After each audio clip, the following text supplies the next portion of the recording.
A civil servant opens a procurement document inside a ministry office. It is long, technical, and written in the dead language of government acquisition, which means every sentence appears to have been drafted by a committee that feared verbs. The document concerns satellite communications. Nothing exotic at first glance. A few pages on ground terminals, a section on encryption, some language about vendors, export controls, and operational continuity during crisis conditions. The civil servant copies a section into an AI assistant and asks for a summary. The model responds beautifully. It identifies the major issues, translates bureaucratic fog into ordinary English, and drafts a short decision memo. The civil servant saves an hour. The department saves money. The machine appears helpful, obedient, and boring. Then the strategic problem appears. Where did that prompt go? Where are the logs stored? What vendor has access? What jurisdiction governs the data? What happens if the model is updated next week and begins answering differently? What happens if the foreign company operating the model cuts access during a diplomatic dispute? What happens if a hostile intelligence service does not need to hack the ministry because the ministry has voluntarily routed part of its cognition through a machine hosted somewhere else? That is the real story behind every nation trying to build its own GPT. The public hears national chatbot and imagines a vanity project, a patriotic version of ChatGPT with a flag in the corner, a government logo, and perhaps a help menu written with the warmth of a parking ticket. That picture misses the point. A national GPT is not primarily a consumer product. It is a claim of control over the next layer of state administration. The state that controls the model controls part of the language layer. It controls how laws are summarized, how citizens are guided through public services, how intelligence reports are sorted, how cyber alerts are triaged, how educational content is generated, how foreign documents are translated, and how internal knowledge moves across the bureaucracy.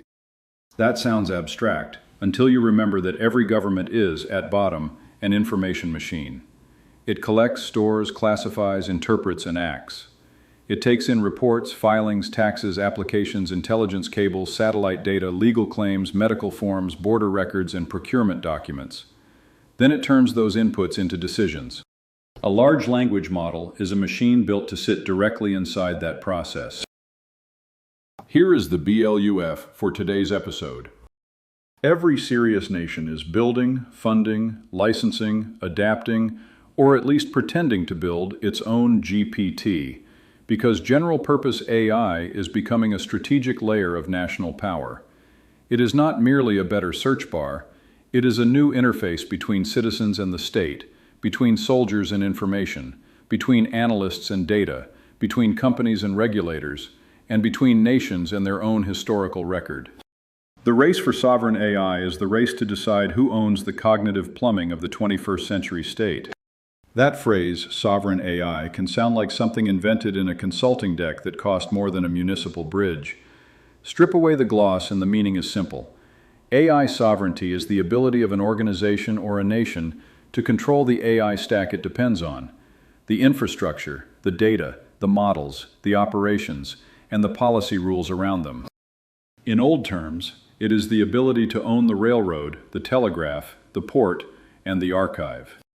In modern terms, it is the ability to run the model where you need it, train or adapt it on the data you trust, audit the way it behaves, secure the systems around it, and keep it available when politics becomes unpleasant. Politics has a remarkable talent for becoming unpleasant the moment a dependency matters. It is history's least charming magic trick. This is why France wants European models, why the Netherlands is moving GPT-NL into public sector pilots, why Ukraine is building a national language model under wartime conditions, why Taiwan is placing sovereign AI inside its broader compute and semiconductor strategy, why Gulf states are funding enormous AI infrastructure, why China treats foundation models as strategic systems, why the United States is less anxious about sovereign AI as a phrase, because so many of the dominant models already sit inside its commercial empire. The words differ. The pattern is clear. No serious state wants the operating layer of its public administration, intelligence apparatus, military planning, cyber defense, education system, and legal communications governed entirely by foreign vendors. That does not mean every nation will train a frontier model from scratch. Most will not. The cost is brutal, the talent scarce, the chips hard to obtain, the power requirements sobering, and the operational complexity enough to make even a procurement officer feel alive again. Still, the direction is set. Some states will build the full stack. Others will adapt open-weight models. Some will rely on allied cloud providers. Some will create smaller language models trained on local law and language. Some will build public sector assistants that run on domestic infrastructure. Others will dress a foreign API in national colors and hope nobody asks too many questions. That last approach is less sovereignty than costume design, but governments have built careers on thinner fabric. The real issue is not whether every country can build a model equal to the frontier American or Chinese labs. Most cannot. The deeper issue is whether nations can control the parts of AI that touch their state functions. That is the question under the surface. Who owns the weights? Who hosts the inference? Who governs the data? Who controls the update cycle? Who audits the model? Who can keep the system running during sanctions, war, export controls, outages, legal disputes, or vendor collapse? Once those questions are asked plainly, the sovereign GPT race stops looking like a fad. It starts looking like the next phase of geopolitical realism. Because states do not seek sovereignty for ornament. They seek it where dependence becomes dangerous. Let's begin with the industrial layer, because sovereign AI is not really about chatbots. It is about steel, silicon, electricity, cooling systems, data centers, fiber routes, and power contracts. The interface may look like a friendly text box. Behind it sits a machine civilization. A national GPT is the visible tip of a much larger industrial spear. To train, serve, and govern AI models at national scale, a country needs compute. Compute means chips, servers, cloud regions, storage, networks, cooling, energy, and engineers who know how to keep all of it from turning into a very expensive space heater. That last point matters. AI has a strange way of making metaphysical claims about intelligence while depending on very physical things: copper, water, land, electricity, semiconductors, skilled technicians, substations, real estate near fiber. The ghost in the machine has a utility bill. This is why sovereign AI quickly becomes industrial policy. Taiwan is one of the clearest examples. For decades, Taiwan has been central to global semiconductor manufacturing. It already sits at the heart of the chip supply chain through companies like TSMC and the wider ecosystem of advanced manufacturing, packaging, and hardware assembly. Now Taiwan is pushing to move from being a hardware hub to being an AI infrastructure power. Its sovereign AI push includes national cloud infrastructure, domestic supercomputing, and a broader attempt to turn chip leadership into AI leadership. That matters because Taiwan lives under one of the most severe geopolitical pressure zones on Earth. For Taiwan, AI sovereignty is not a philosophical hobby. It is part of survival planning. When a state faces coercion, it cares about continuity. Can the civil service function? Can defense systems process information? Can cyber teams respond?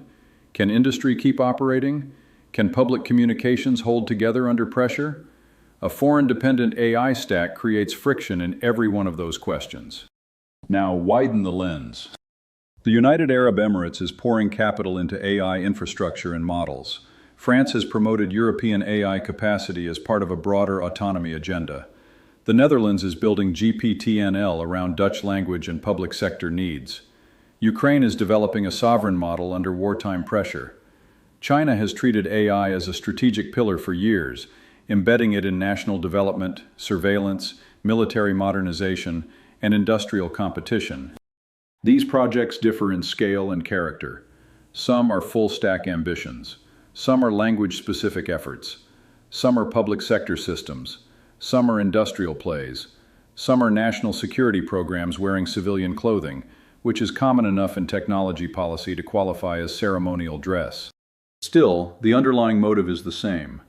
Nations want control over the infrastructure that will mediate future power. There is an old pattern here. In the 19th century, railroads were not merely transportation systems. They determine settlement patterns, trade routes, military mobilization, industrial growth, and political control over space. A state with railroads could move grain, soldiers, coal, and mail. A state without them could issue decrees, but decrees travel poorly through mud. In the 20th century, telecom networks played a similar role. Whoever controlled cables, radio, broadcast networks, and telephone exchanges controlled the flow of information. Later, satellite systems extended that logic upward. Space infrastructure became a way to see, communicate, navigate, target, and synchronize. In the early 21st century, cloud infrastructure became the administrative backplane of modern life. Government agencies, banks, hospitals, universities, defense contractors, and small companies began depending on a handful of enormous cloud providers. This brought real gains in scale and reliability. It also concentrated dependence inside foreign or quasi-foreign corporate systems.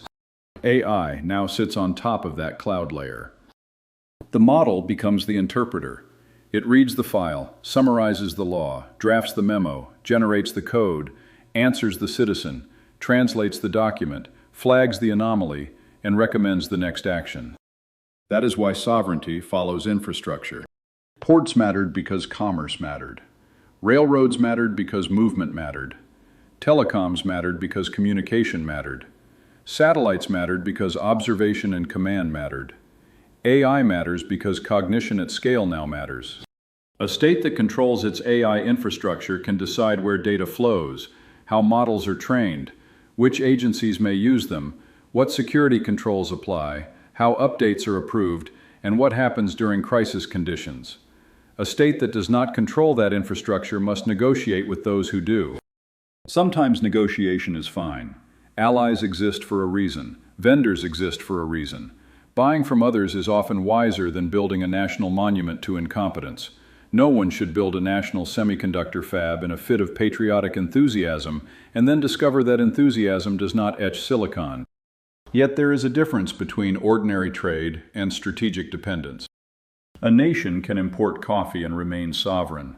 It cannot outsource its intelligence workflows, public sector communications, military translation systems, and cyber defense reasoning layer without accepting a new form of exposure.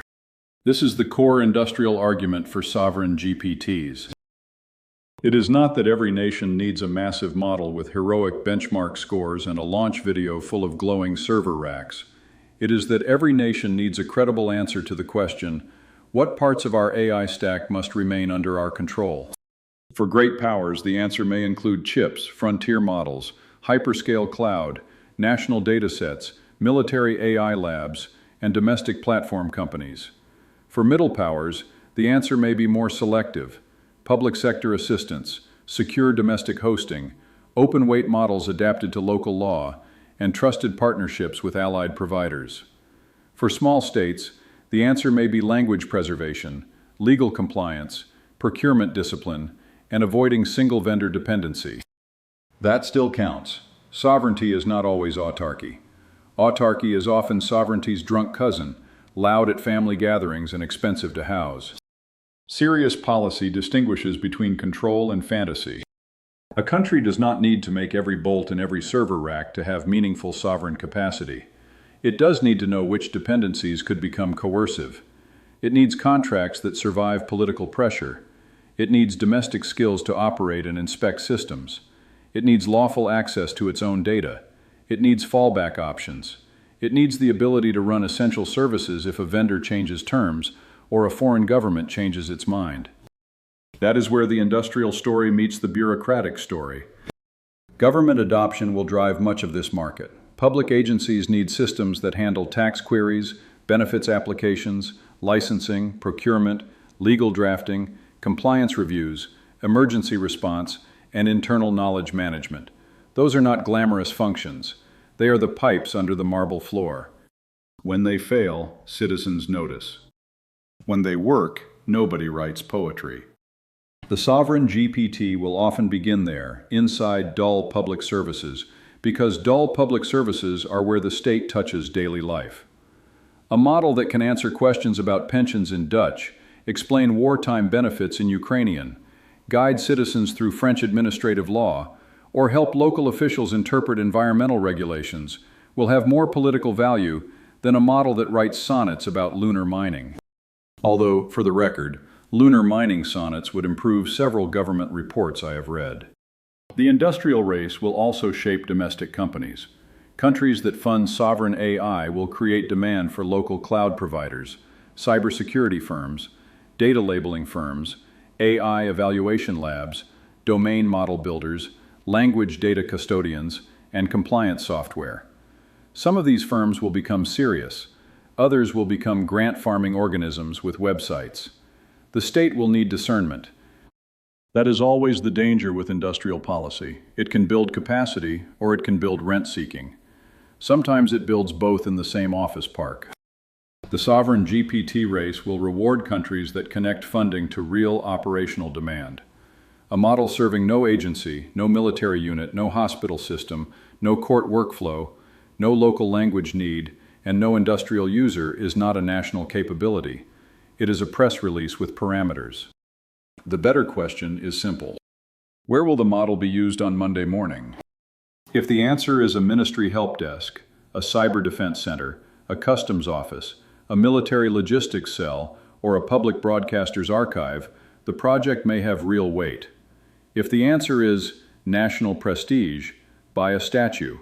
It will use less electricity. Now let's move from infrastructure to language, because this is where sovereign GPTs become more than a compute race. A large language model is trained on text, but text is never neutral. Language carries law, custom, hierarchy, taboo, humor, memory, and political assumption. A model trained primarily on American English internet content may be powerful, but it will not naturally think like a Dutch municipal clerk, a Ukrainian legal official, a Japanese regulator, a French civil servant, or an Indonesian teacher. The point is not mystical, it is operational. Government language is dense with local meaning. Legal systems define terms differently. Public agencies use forms, procedures, categories, and phrases that matter inside one national context and sound absurd outside it. Political culture shapes what counts as a sensitive answer. Historical references carry weight. Regional names, minority languages, old borders, disputed territories, religious terms, and administrative structures all matter. A foreign model can learn much of this. A very good one can learn a great deal. Yet the model's default priors will still come from its training distribution, its safety rules, its reinforcement process, its vendor policy, and the legal environment surrounding its operator. That is why language becomes strategic terrain. GPT-NL, the Dutch National Language Model Project, is instructive. It is not trying to beat every frontier model at every task. Its purpose is narrower and more serious. Create a responsible Dutch first language model suitable for public sector and socially important use cases. The project emphasizes Dutch data, lawful sourcing, public value, and independence from total foreign dependency. That matters because Dutch is not merely English with bicycles. It carries a legal and cultural world. Municipal services, courts, schools, archives, news media, parliamentary debates, and public communications all rely on a living national language. When public services move into AI-assisted systems, the quality of local language understanding becomes a governance issue. The same pattern appears in Ukraine, with higher stakes. Ukraine's national LLM effort is being developed during an active war, in a country where language, identity, territory, law, history, and information warfare are fused together under pressure. A Ukrainian model is not merely a chatbot that knows Ukrainian vocabulary. It is a tool for a state whose survival depends on secure administration, resilient digital services, counter-disinformation capacity, military support functions, and cultural continuity under assault. A model trained on uniquely Ukrainian datasets can better serve Ukrainian law, terminology, institutions, and wartime realities. It can help public services function. It can assist translation and documentation. It can support education, civic communication, and technical workflows. It can also become a contested object, because anything that shapes national language during war will attract political and intelligence interest. That is the point. Language models do not sit outside politics. They metabolize politics. Think of a foreign model as a military map made by an ally. It may be accurate, it may be beautifully drawn, it may even be better than your own map in some areas. But it may not mark the field that floods in spring, the road that locals avoid after dark, the bridge that looks passable but cannot take armor, or the village name that changed 3 times because history refused to behave. Local terrain knowledge matters. In AI, the terrain is linguistic, legal, administrative, and cultural. A model answering questions for citizens must know the difference between a rough paraphrase and a legally safe explanation. A model assisting police or courts must know when a term carries procedural force. A model supporting diplomats must know when a phrase is polite, insulting, evasive, or explosive. Translation is not a dictionary problem. It is a statecraft problem. This becomes sharper for smaller languages. English dominates much of the internet, academic publishing, software documentation, and technical training data. That dominance gives English language models a structural advantage. It also creates a pressure that can flatten smaller linguistic worlds into second-class status. A sovereign language model can resist that flattening. It can preserve and process national language at scale. It can help schools, archives, broadcasters, courts, and government offices operate in the language of the country, rather than in whatever language the global AI market finds most profitable. There is greatness in that, though it is not the greatness of launch ceremonies. It is the greatness of a people refusing to let their administrative life become a translation layer for someone else's machine. Yet the cultural argument carries a shadow. A national model can preserve local norms, but it can also encode the ruling coalition's preferred reality. A state may say it wants cultural alignment.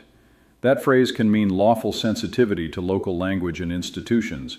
It can also mean censorship, propaganda, historical laundering, or ideological filtering. The machine does not need jackboots. A content policy will do. This risk varies by regime type, but no system is immune. Liberal democracies will frame model alignment as safety, privacy, fairness, and legal compliance. Authoritarian systems will frame it as harmony, stability, security, and protection against foreign influence. In both cases, the model's answers will reflect political choices. A national GPT used in schools might shape how children learn history. A public service assistant might influence how citizens understand their rights. A legal assistant might quietly steer users toward certain interpretations. A media assistant might summarize events through official frames. A defense assistant might surface certain threat narratives more readily than others. The issue is subtle because the model speaks in a calm, helpful voice. It does not look like propaganda, it looks like assistance. That is why sovereign GPTs will become part of narrative power. Great powers have always cared about narrative. They cared about school books, newspapers, radio, cinema, television, museums, maps, and official archives. AI does not replace those systems. It connects to them and accelerates their use. A national model trained on public archives, legal documents, news corpora, educational material, parliamentary debates, and cultural texts becomes a new interface to the national story. Citizens may ask it questions. Officials may use it to draft statements. Teachers may use it to create lessons. Journalists may use it to summarize documents. Soldiers may use it to interpret doctrine. Analysts may use it to search historical records. If the model mediates access to the archive, then control over the model becomes control over how the archive speaks. That is a serious matter. It is also why open and auditable datasets matter. GPT-NL's emphasis on lawful Dutch data points toward one model of legitimacy. National models should be able to show where data comes from, how licensing works, how sensitive material is handled, how public oversight is structured, and how citizens can challenge errors. Without that, sovereign AI becomes a cathedral built on fog. The cultural case for sovereign GPTs is strong. Nations have a right and often a duty to maintain language capacity in strategic technologies. A government that cannot operate in its own language has accepted a quiet demotion. Yet the same tool that protects language can also govern memory. That is why the best sovereign AI projects will need restraint. They must protect national context without turning the model into a house priest for the bureaucracy. Every state likes the idea of a machine that speaks in its voice. The danger begins when the state decides that no other voice should be heard. Now we need to talk about security, because this is where the sovereign GPT race becomes more than economics and culture. A government using a foreign AI model for sensitive work creates exposure at many layers. The obvious risk is data leakage. Prompts, uploaded documents, logs, embeddings, user accounts, and retrieval systems may contain sensitive information. Yet the deeper risk is dependence. Even when a vendor behaves honorably, the dependency itself becomes strategic. If a ministry relies on foreign AI for cyber triage, what happens if service is interrupted during a crisis?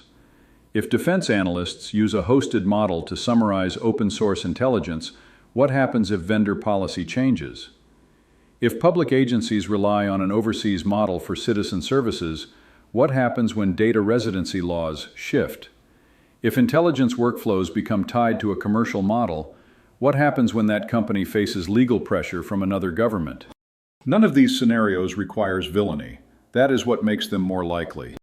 Modern systems fail through contracts, updates, outages, lawsuits, sanctions, acquisitions, compliance changes, and political pressure. Espionage is still real, of course. Human history did not abandon treachery merely because software licenses became unreadable. But a state does not need to assume malice to see the danger. The attack surface is large.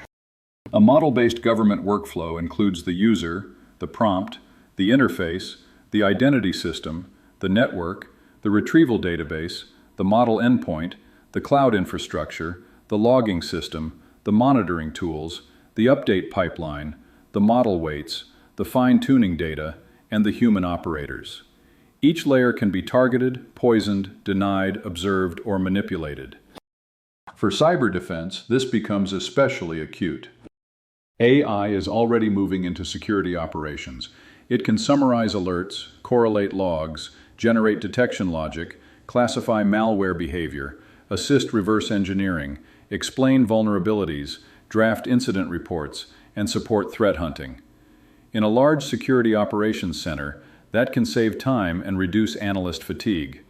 The machine becomes a junior analyst that never sleeps and never asks whether there will be free pizza during the incident call. This is useful. It is also dangerous. If the model has access to telemetry, incident details, network diagrams, endpoint behavior, authentication logs, vulnerability reports, or sensitive tickets, then the model environment becomes part of the security boundary. A compromised AI workflow could leak defensive posture, misclassify attacks, suppress alerts, generate flawed remediation steps, or create false confidence during an intrusion. AI-assisted cyber defense is still cyber defense. The adversary gets a vote. Recent moves by national cyber agencies point in this direction. The United Kingdom's GCHQ has been discussing AI-powered cyber defense in the context of protecting infrastructure and responding to state-linked threats. That is the future pattern. Intelligence and cyber agencies will not treat AI as an office toy. They will treat it as an analytic and defensive layer. From a defense standpoint, sovereign GPTs matter because sensitive AI cannot always live in public commercial systems. Military and intelligence workflows need controlled environments. They need air-gapped or classified deployments in some cases. They need auditability. They need accreditation. They need logs. They need predictable update control. They need testing against prompt injection, data poisoning, model inversion, malicious tool use, and adversarial examples. A general-purpose model connected to tools becomes a semi-autonomous actor inside a workflow. That is useful when it drafts a report. It is less charming when it has access to ticketing systems, code repositories, cloud consoles, intelligence databases, or operational planning tools. The old cybersecurity rule still applies.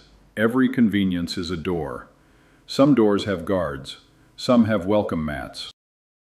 This is where open weight models become strategically interesting.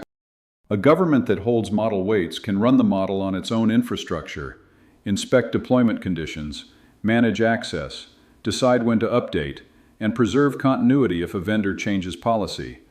Open-weight systems are not automatically safe. Some carry misuse risks. Some have unclear training data. Some lack governance metadata. Some may be easier for adversaries to adapt. Yet, from a sovereignty standpoint, holding the weights can reduce dependence on remote APIs. It shifts risk from vendor access to domestic operations. That is a trade, not a miracle. For governments, the best path may combine open-weight models, domestic hosting, domain-specific fine-tuning, retrieval over controlled datasets, secure identity management, and rigorous evaluation. The model itself is only one component. The surrounding architecture determines whether it becomes a useful capability or a new vulnerability with a friendly tone. Consider a military logistics use case. A defense agency wants an AI assistant that can answer questions about spare parts, maintenance procedures, shipping constraints, depot capacity, and operational readiness. A foreign commercial model may have strong general reasoning, but the relevant data is sensitive. The agency cannot simply upload the maintenance corpus and hope for the best. A sovereign deployment allows that model to run inside a controlled environment, connected to approved data sources, monitored by security teams, and restricted by role-based access. If the model gives a questionable answer, logs can be reviewed. If the retrieval corpus is poisoned, the source can be traced. If an update changes behavior, the update can be paused. Now consider cyber defense. A national cyber center might deploy a model to summarize malware reports, translate foreign threat actor chatter, correlate incidents across agencies, and draft advisories for infrastructure operators. A sovereign model can be tuned on local reporting formats, national legal constraints, domestic infrastructure terminology, and intelligence-derived indicators. It can operate under domestic law and classified handling rules. This does not remove the need for human analysts. It changes their work. They spend less time wrestling with raw text and more time judging patterns, asking better questions, and challenging machine output. The analyst remains responsible. The model becomes a tool, not a throne. That distinction matters. Governments love tools until the tool allows blame to evaporate. If an AI system recommends a denial of benefits, a watch list flag, a visa delay, or a cyber response action, who owns the decision? The operator? The agency? The vendor? The model team? The procurement officer who bought it? Somewhere, a lawyer is already preparing an answer that uses 12 commas and no courage. Sovereign. AI must include responsibility. Without that, it becomes a machine for administrative evasion. The national security case for sovereign GPTs is not that national systems are magically safer. Domestic systems can be poorly built. Government projects can fail. Local vendors can be incompetent. National branding does not patch vulnerabilities. The real advantage is control over failure modes. A state can decide which risks it accepts. It can inspect code and infrastructure. It can determine where data is stored. It can require local security clearances. It can govern model updates. It can define operating procedures for crisis. It can prepare fallback systems. It can red team the model against adversarial use. It can disconnect a system without asking a foreign company for permission. In conflict, that matters. Wars expose hidden dependencies. Sanctions expose hidden dependencies. Supply chain shocks expose hidden dependencies. Legal disputes expose hidden dependencies. Political pressure exposes hidden dependencies. The AI stack will be no different. A model that works beautifully during peacetime but cannot be trusted during crisis is a luxury tool. States can buy luxury tools. They should not confuse them with strategic capacity. This is particularly important for space systems.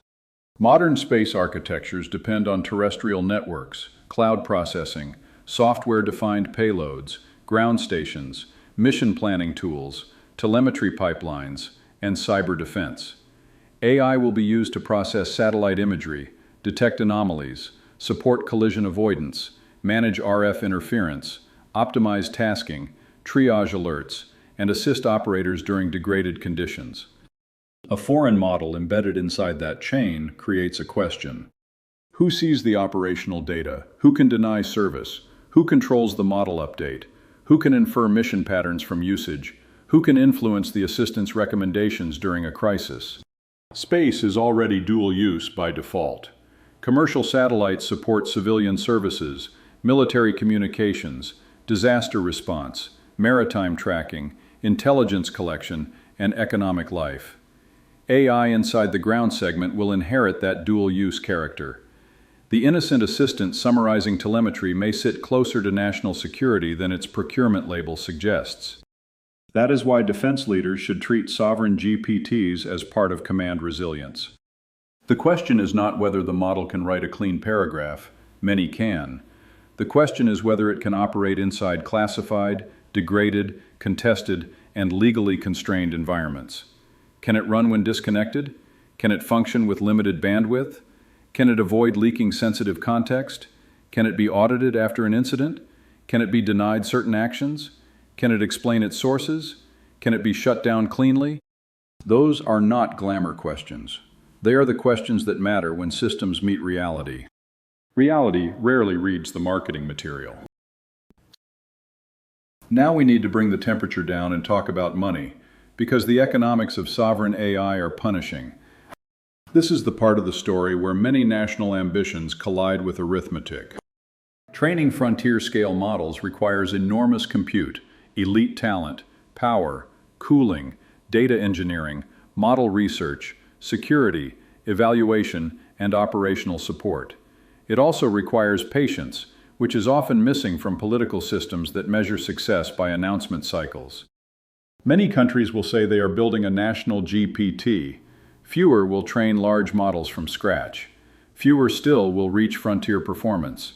Most will use adapted open models, fine-tuned systems, retrieval-augmented public sector assistance, or controlled deployments of commercial models under sovereign cloud arrangements. That is not necessarily failure. In many cases, it is wisdom. The world does not need 200 frontier models. It needs many sovereign use cases that work. BCG has argued that full AI sovereignty may be unrealistic for most countries, and that resilience may be the better target. That distinction is useful. Full autonomy means controlling the entire AI stack, from chips to models to deployment. Resilience means reducing dangerous dependencies, building domestic skills, maintaining options, and governing the systems that matter most. For most states, resilience is the real prize. Think of air power. Not every nation designs and manufactures its own fighter jet. Many buy aircraft from allies or major suppliers. Yet they still operate air forces. They train pilots, maintain bases, control doctrine, integrate weapons, manage command systems, and adapt operations to national needs. They may depend on foreign platforms, but they still build military capacity around them. I will follow a similar pattern. The United States and China will compete near the full stack frontier. A few other powers will attempt serious national or regional capacity. Europe will pursue a mixed model of regulation, public funding, open research, national projects, and dependence on American cloud and chips that everyone will politely call something else at conferences. Middle powers will build domain-specific and language-specific systems. Smaller states will focus on procurement, public services, language preservation, and trusted hosting. Some will build, some will buy. Some will adapt, some will pretend. The pretending will be easy to spot because the demo will look perfect, and the deployment plan will look like mist in a blazer. The hard part is turning models into working state capacity. A sovereign GPT that can answer questions in a lab is one thing. A model that can safely operate across tax offices, courts, cyber centers, hospitals, schools, border agencies, and military staff sections is another. The model must be monitored, updated, evaluated, secured, localized, documented, and connected to real systems. It must have human oversight. It must handle edge cases. It must fail gracefully. Government technology often fails at this exact point. The prototype works. The pilot impresses. The minister smiles near a screen. Then the real workflow arrives, dragging legacy databases, bad forms, unclear ownership, old laws, staff shortages, and procurement rules that appear to have been designed by an enemy civilization. AI does not abolish these problems. It may expose them faster. This is one of the great ironies of sovereign GPT policy. Countries want AI to modernize the state, but the state must be competent enough to adopt the AI. The shovel cannot dig the ditch while it is still locked in a procurement dispute.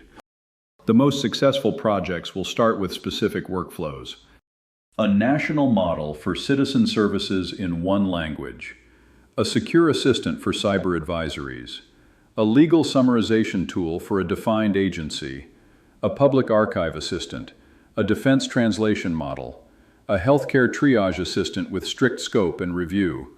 A municipal correspondence tool that helps officials write clearly without inventing law.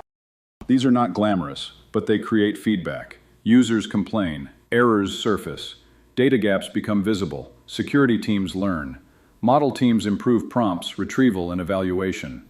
The system becomes useful through contact with real work. The worst projects will begin with slogans. Build the national AI. Become an AI superpower. Create our own ChatGPT. Lead the future. This language produces conferences, committees, and heroic diagrams. Sometimes it produces a model. It rarely produces a durable service. A better approach asks, which national functions require domestic control over AI assistance? That question forces discipline. A country may decide that ordinary tourism chatbots can use commercial systems, while tax guidance requires national oversight. It may allow universities to use varied models, while military staff workflows require controlled deployments. It may permit commercial firms to use global tools, while courts and welfare agencies must use audited domestic systems. It may rely on allied cloud providers for some tasks and domestic infrastructure for others. That is not ideological purity, it is triage. States should not confuse sovereignty with doing everything themselves. That path leads to expensive mediocrity. The goal is to identify coercive dependencies and reduce them. Where foreign tools are safe, use them. Where they are dangerous, build alternatives. Where full independence is impossible, create redundancy. Where redundancy is expensive, decide whether the risk is worth carrying. This is statecraft, not brand management. The compute constraint will drive many of these choices. Advanced GPUs are scarce, expensive, and politically controlled through export regimes. Power grids are strained. Data centers require land, cooling, and local support. Talent clusters are unevenly distributed. Frontier research remains concentrated in a small number of firms and countries. Those conditions mean the AI world may form blocks rather than isolated national stacks. American models and clouds will dominate much of the allied world. Chinese models will spread through countries already integrated into Chinese technology ecosystems. European states will seek regional alternatives while still depending heavily on foreign hardware and cloud. Gulf states will use capital to buy position. Asian technology powers will build mixed strategies around chips, language models, and national data. The result will not be one global AI. It will be a layered order. At the top, a few frontier labs and states will set the pace. Below that, regional platforms will serve groups of countries. Below that, national adaptations will handle language, law, public services, and sensitive workflows. At the bottom, agencies and companies will build specialized systems connected to specific data sets. The sovereign GPT race is really a race over which layers a nation can control. This brings us back to the word GPT. Most national systems will not be GPTs in the strict technical or branding sense. The phrase has become shorthand for general-purpose language intelligence. A national GPT may be an open-weight model adapted to domestic data. It may be a retrieval system over government records. It may be a family of models. It may be a secure assistant. It may be a sovereign cloud service that hosts multiple models under national rules. The name matters less than the control structure. Can the state run it? Can it audit it? Can it secure it? Can it train citizens and officials to use it well? Can it explain failures? Can it adapt the system as law changes? Can it maintain access during political stress? If yes, the country has gained capacity. If no, it has bought a mask. Now let's turn to the stakeholder roundtable, because this is where the abstraction meets decision makers. For defense leaders, the message is direct.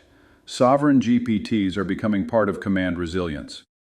The defense enterprise should treat language models as operational software, not office software.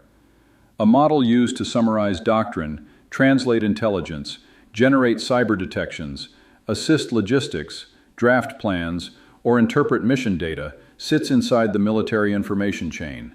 It may not fire a weapon. It may still shape the decision that moves one. This requires a different procurement mindset. The question cannot be, does this model produce impressive answers? That is the showroom question. The real questions concern accreditation, data control, access management, reliability, red team testing, classified deployment, audit logs, tool restrictions, fallback modes, and adversarial manipulation. A model in a defense workflow should be tested like a system that can fail under pressure. Can it be prompt injected through a malicious document? Can it be tricked into leaking context from another user? Can it mishandle classified markings? Can poisoned retrieval data steer its answers? Can an adversary infer operational tempo by observing usage patterns? Can a bad update degrade performance during a crisis? These are not edge cases, they are attack paths. Defense agencies will need model evaluation teams that include operators, cyber specialists, lawyers, intelligence analysts, and domain experts. The model cannot be judged by general benchmarks alone. A model that performs well on academic tests may fail at military terminology, classification handling, rules of engagement context, or degraded communications planning. The defense world already knows this principle. A commercial truck and a military logistics vehicle may both move cargo. Only one is built for mud, fuel scarcity, hostile fire, and maintenance by exhausted 19-year-olds. AI systems require the same distinction. A commercial assistant may be excellent. That does not make it ready for contested operations. For space defense, this becomes sharper.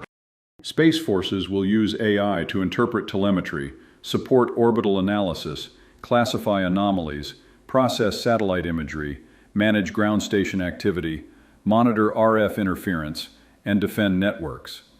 These workflows combine physical orbital systems with terrestrial cyber infrastructure.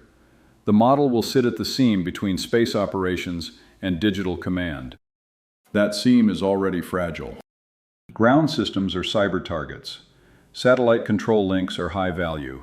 Commercial providers support military functions. Data flows through cloud environments. Operators face time pressure. AI can help. It can also amplify bad assumptions faster than humans can catch them. Defense leaders should insist on bounded autonomy. The model may summarize, it may recommend, it may flag, it may draft, it may search. It should not silently execute consequential actions without clear authority.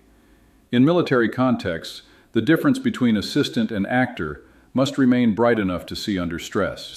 Machines are useful servants. They are dreadful commanders. For commercial space and technology executives, sovereign AI creates a market hiding inside a security problem. Governments will need secure data centers, sovereign cloud regions, AI evaluation services, domain-specific models, compliance tooling, model monitoring, secure retrieval systems, synthetic data pipelines, and cyber hardening for AI workflows. Companies that understand regulated environments will have an advantage. Companies that show up with generic AI theater will burn trust quickly. Space companies should pay close attention. Satellite operators, launch providers, ground segment firms, geospatial analytics companies, RF monitoring firms, and space domain awareness providers all sit near national security. Many sell to both commercial and government customers. Many handle sensitive data. Many depend on cloud services and software pipelines. AI will enter their workflows because the pressure to process more data with fewer people is relentless. The firms that can offer sovereign or sovereign-compatible AI services will be better positioned for government work. That means domestic hosting options, auditability, data controls, clear model provenance, export control awareness, and security documentation that can survive contact with a government reviewer. The reviewer may appear tired. Do not be deceived. He has seen things in acquisition portals no citizen should witness. Commercial firms should also expect customers to ask harder questions about where models run. If a satellite imagery provider uses AI to classify objects, where is the inference performed? If a mission planning tool includes a language assistant, what data does it see? If a cyber vendor uses AI to triage alerts from government systems, are prompts logged? If a ground segment platform adds an AI co-pilot, can customers disable it, isolate it, or host it domestically? These questions will become normal. Vendors that answer them clearly will earn trust. Vendors that wave their hands and say, "The model is secure," will discover that hand-waving is not a control family. For policymakers, the lesson is discipline. Do not confuse announcements with capability. A national GPT strategy without compute, data governance, procurement pathways, skilled operators, legal clarity, and real users is theater. The lights may be impressive, the stage may be expensive, the public value will be thin. The policy target should be narrower and sterner. Identify which national functions require sovereign AI control, then build or buy accordingly. Public service AI should be tested against real citizen needs. Can it explain benefits without hallucinating eligibility? Can it support minority languages? Can it refer users to humans when needed? Can it produce accessible answers without altering legal meaning? Can citizens challenge errors? Can agencies monitor disparate effects without turning every citizen into a data point trapped in amber? Legal and judicial uses require even greater caution. AI can help summarize filings, search statutes, translate documents, and assist clerks. It should not become an invisible magistrate. When rights, liberty, property, immigration status, child custody, or criminal liability are involved, the model's role must be narrow, documented, and reviewable. Education is another battlefield. A national GPT used in schools can support local language, curriculum, tutoring, and accessibility. It can also become an official narrator of history and civic identity. That power demands plural oversight. A machine that teaches children should not be governed like a procurement database. Citizens will experience sovereign AI less through strategy documents than through small encounters. A benefits assistant that answers at midnight, a tax guide that explains a form, a translation tool at a hospital, a municipal assistant that drafts a response, a court information bot that tells someone where to file. These tools can reduce friction and frustration. They can also quietly narrow the ways people encounter the state. The state has always had a voice. AI gives it 1,000 mouths. For citizens, the stakes are modest in appearance and large in effect. Government AI systems may decide how laws are explained, how services are accessed, how complaints are routed, how public health guidance is delivered, how immigration questions are answered, how schools teach, and how agencies interpret ambiguous requests. A sovereign GPT may protect local law and language. It may also become the velvet glove of administrative power. Velvet is still attached to a hand. That is why transparency matters. Citizens should know when they are interacting with AI. They should know whether the answer is binding. They should have access to human review for serious matters. Agencies should track errors and publish meaningful performance data. Procurement should require audit trails. Model updates should be governed. Public data sets should be documented where possible. The dignity of the citizen must survive the convenience of the interface. This is especially important because AI tends to hide power behind helpfulness. A bad form looks like bureaucracy. A bad AI answer looks like competence. It arrives in complete sentences. It sounds confident. It may even apologize before leading the user into a ditch. Governments must design for that danger. The best sovereign AI programs will combine technical competence with legal restraint. They will be boring in the best sense. They will work inside ministries, municipalities, cyber centers, hospitals, archives, and courts. They will reduce friction without dissolving responsibility. They will support national language without embalming official ideology. They will serve defense needs without pretending the model is a general. The worst programs will be easy to recognize.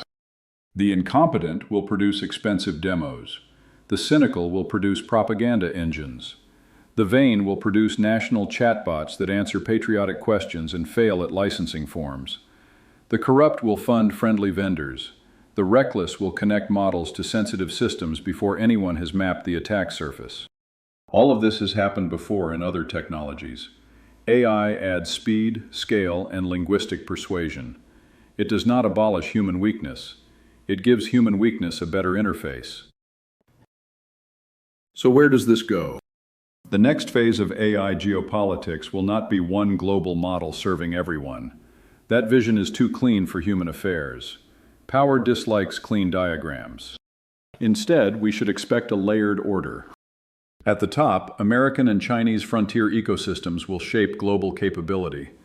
The United States has the major private labs, deep capital markets, cloud giants, chip design strength, and a culture of rapid software deployment. China has state direction, industrial depth, enormous data resources, strong model companies, and a strategic motive to reduce exposure to American technology controls. Europe will try to build a path between dependence and regulation. It will produce real models, serious public sector projects, legal frameworks, and regional capacity. It will also remain constrained by compute dependence, fragmented markets, and the old European habit of holding a conference while someone else builds the engine. Some Asian states will pursue national and regional strategies built around language, chips, manufacturing, and public services. Taiwan will connect sovereign AI to its hardware ecosystem and security needs. Japan and South Korea will focus on industrial use, language capacity, robotics, and allied alignment. Singapore will act with its usual bureaucratic precision, proving again that a small state can behave like a very well-dressed server rack. The Gulf states will use capital to buy position in compute, models, and data centers. They may not own every layer, but they can become infrastructure hubs. That matters. In AI, money cannot buy everything, but it can buy enough electricity and hardware to make talent return the call. Ukraine will remain a special case. Its sovereign AI effort is bound to wartime governance, identity, digital state capacity, and national resilience. If it succeeds, it will become a model for how a threatened state uses AI to reinforce administration under pressure. Smaller states will make practical choices. They will adapt open models, create national data sets, build public sector assistance, negotiate trusted cloud arrangements, and focus on language preservation. Their sovereignty will not be absolute. It can still be real. The great strategic fight will move from model capability to control. Who owns the weights? Who hosts inference? Who governs access? Who controls the training data? Who writes the safety rules? Who can audit the system? Who can maintain service during crisis? Who can prevent a foreign vendor or foreign government from becoming an invisible veto point inside national administration? That is the heart of it. The age of borrowed intelligence is not ending completely. Nations will still buy tools, license models, use foreign platforms, cooperate with allies, and share research. No serious modern economy can seal itself off from global technology and remain serious for long. The monastery approach to AI will produce monks with outdated GPUs. Yet the age of naive dependence is ending. Governments have learned that AI is too close to state function to be treated like ordinary software. It sits near law, language, intelligence, defense, education, health, cyber, and public administration. It is too useful to ignore and too strategic to rent blindly. That is why every nation is building its own GPT. Not because every country needs a chatbot, not because every minister needs a launch ceremony, not because every flag deserves a model card. They are doing it because the model is becoming the interpreter between the state and the world. The country that cannot control that interpreter will hear itself through someone else's machine. There is a final irony here. The first wave of public AI felt borderless. A user opened a browser, typed into a box, and received an answer from some vast cloud intelligence that seemed detached from place. It felt universal. It felt frictionless. It felt like the internet had learned to speak. Then the old forces returned. Language returned. Law returned. Energy returned. Chips returned. Borders returned. Security returned. War returned. Censorship returned. Industrial policy returned. The state returned, with a clipboard in one hand and a procurement framework in the other, which is how Leviathan dresses for office work. AI did not abolish geopolitics. It gave geopolitics a new surface. The sovereign GPT race is not a sideshow. It is an early sign of the next settlement between technology and power. Nations are asking whether they will be users of foreign intelligence systems or stewards of their own machine cognition. Most will land somewhere between those poles. The smart ones will know where the line must be drawn. For defense leaders, the task is to secure the AI layer before it becomes an ungoverned dependency. For commercial executives, the opportunity is to build trustworthy systems that can survive regulation, audit, and crisis. For policymakers, the duty is to separate real capacity from patriotic theater. For citizens, the demand should be simple. If the state speaks through a machine, the machine must remain accountable to the public order it serves. The chatbot was the toy. The sovereign model is the civil servant, the translator, the analyst, the cyber assistant, the censor, the archive, and eventually, in some contexts, the weapon. That is why this race matters. The state that cannot control its machines will eventually be governed through someone else's machines. The age of borrowed intelligence is giving way to the age of sovereign cognition. And as always, the future arrives first as a convenience, then as a dependency, and then as a battlefield. This has been Orbital Estimate. End transmission.